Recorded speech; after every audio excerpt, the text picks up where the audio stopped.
ગાંધીનગર શહેરના સેક્ટર 24 ખાતેથી હવામાન નિષ્ણાત અંબાલાલ પટેલે 15 ઓગસ્ટના સાંજે 5 વાગે આગાહી કરતા જણાવ્યું છે કે રાજ્યમાં વરસાદી જોર ઘટશે. હાલ રાજ્યમાં વરસાદી ઝાપટાઓ પડશે.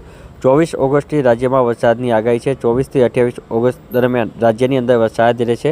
6 થી 9 સપ્ટેમ્બર વચ્ચે પણ રાજ્યમાં વરસાદી માહોલ રહેશે તેમ તેઓએ જણાવ્યું હતું. આ અંગેની માહિતી તેઓએ 14 ઓગસ્ટના સાંજે 5 વાગે આપી હતી. આગામી દિવસોમાં અમને ધીરે ધીરે ગરમીની શરૂઆત થશે.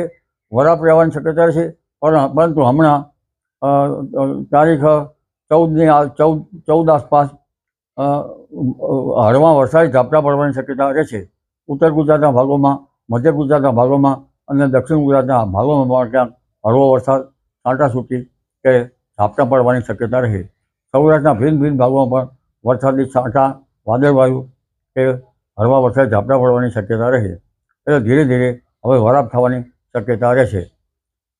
તારીખ 17, 18 અને 19માં મકર નક્ષત્રમાં પણ ક્યાંક વરસાદી ઝાપટા પડવાની શક્યતા રહેશે. જો કે ભારે વરસાદની સિસ્ટમ હમણાં બનવાની શક્યતા ઓછી છે, પરંતુ તારીખ 24 ઓગસ્ટ આસપાસ બંગાળ ઉપસાગરના ભેજના કારણે ગુજરાતના ભાગોમાં વરસાદ થવાની શક્યતા રહેશે. તારીખ 26 ઓગસ્ટ આસપાસ બંગાળ ઉપસાગરમાં ડીપ ડિપ્રેશન જેવી મોટી સિસ્ટમ બનવાની શક્યતા રહે, જે ડીપ ડિપ્રેશન સુધી પણ જઈ શકે. દક્ષિણ ચીનમાંથી આવતા અવશેષોના કારણે, રેસ્યુલર અવશેષોના કારણે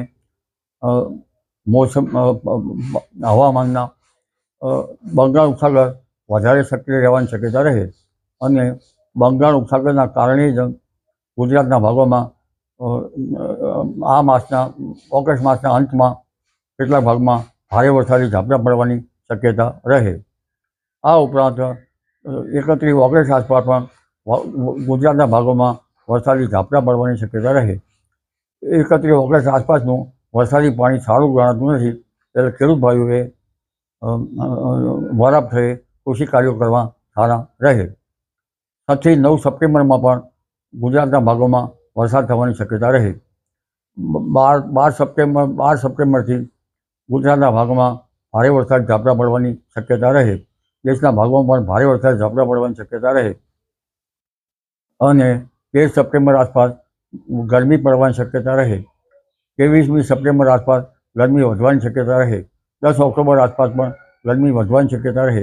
એટલે ગરમી વચ્ચે વરસાદ થવાની શક્યતા રહેતા વિષમ હવામાનની વિપરીત અસરના કારણે કૃષિ પાકોમાં રોગ આવવાની શક્યતા રહે.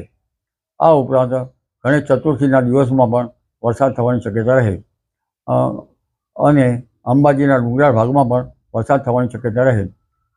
લગભગ પૂનમની આસપાસ પણ